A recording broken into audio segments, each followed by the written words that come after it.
Hey y'all. So one question I get a lot as an email marketer is, how do I re-engage the people on my list who don't seem to be opening or clicking in my emails? And that's a really good question because those people are pretty valuable. And if they're not engaging, we don't really need to be emailing them. So here's some things to think about when you are considering implementing a re-engagement sequence in your business.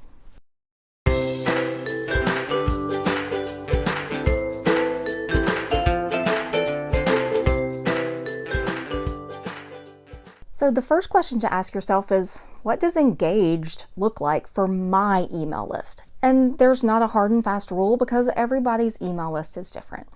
One of the first questions I'd ask myself is, how often have I been emailing them?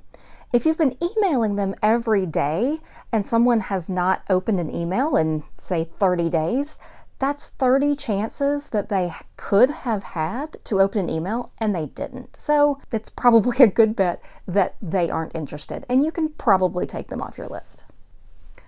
But what if you only email them twice a month? Well, then that's just 2 chances for them to engage with your emails, and that's not really a lot, given the fact that we know that it usually takes 5 emails for someone to actually look at even just one of our emails. You also need to consider the runway of your average subscriber. How long does it take for them to convert into a customer, to purchase something, anything from you? If that typically takes, say, 4 months, you don't want to unsubscribe people who have only been on your list for 2 months, because we know that it takes them longer than that to actually become a converted subscriber. So once we've figured out what an engaged subscriber looks like and what a disengaged subscriber looks like, now we need to figure out how we want to engage them, or attempt to engage them, to get them back onto our active email list. The best way to do that is to actually send them an email sequence. We call it a re-engagement sequence for obvious reasons. And the goal of this re-engagement sequence is to get them to either re-engage with your emails or to unsubscribe. Either one at this point is fine. We just want them to make a decision on how they want to engage with your emails, if at all.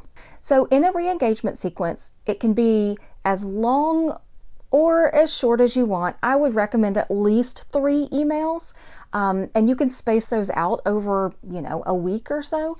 I typically write between 5 and 8 emails in an engagement sequence, depending on all of these other things that we've talked about, right? So the first email, or the first couple of emails, you can focus on giving them value. If most of your subscribers have, say, in my case, most of my subscribers say that one of their biggest challenges with email marketing is what to talk about in their emails. Totally understand.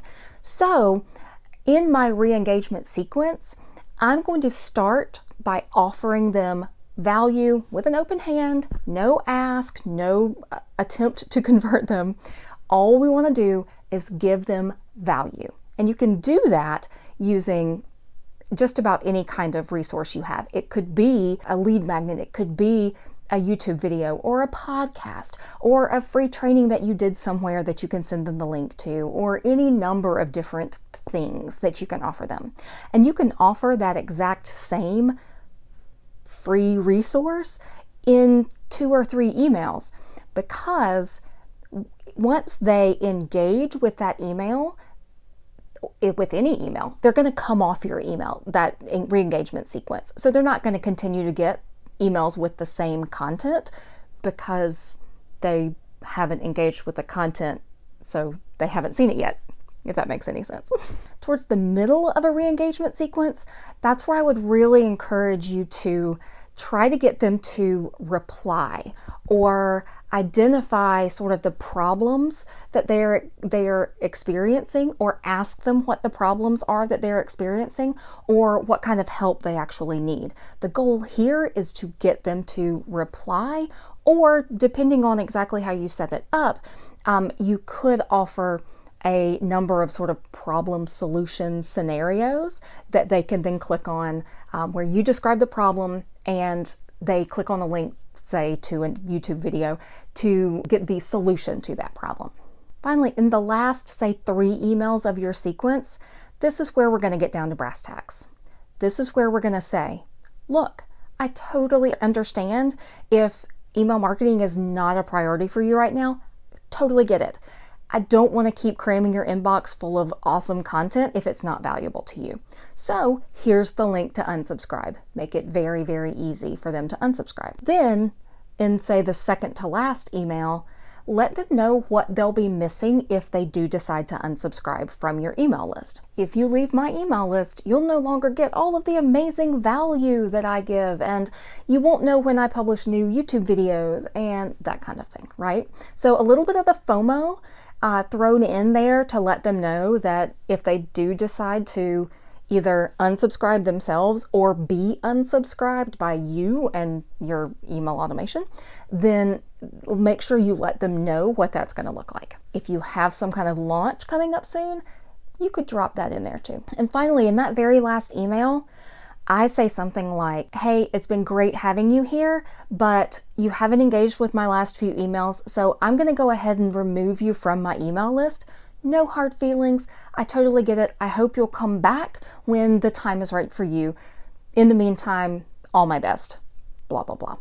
So that gives them that last chance if they open the email. And if not, then you have done your due diligence to let them know that their time with you is now over until they decide to come back, and make sure that's really obvious.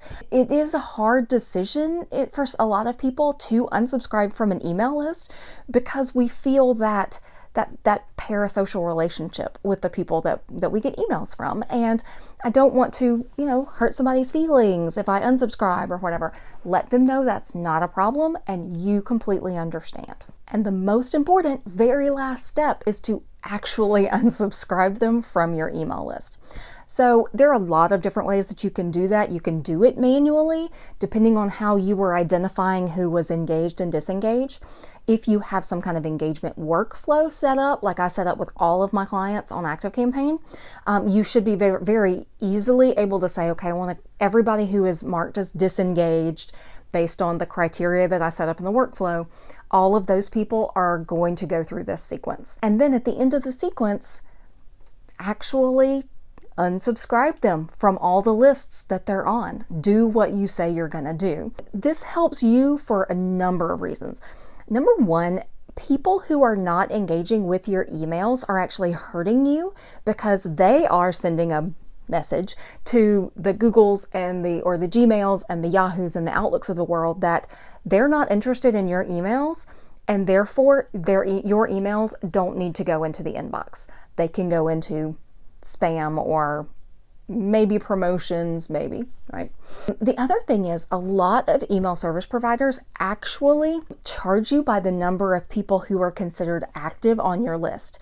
Now, again, the criteria for active depends on what platform you're using, but for something like ActiveCampaign, an active user, even if they're not reading your emails, they're considered active if they are subscribed to at least one list.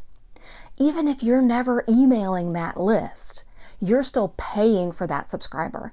So that's a really good bottom line reason to keep your email list clean, is because otherwise it's costing you money. If you'd be interested for a step-by-step walkthrough of how I implement this process, particularly in ActiveCampaign, drop me a comment below. I'd be glad to do a video if enough folks are interested. Okay, I hope this has been helpful. Make sure to drop a comment, drop a like, subscribe to my channel. I'd love to share more about email marketing with you, and we'll see you next time.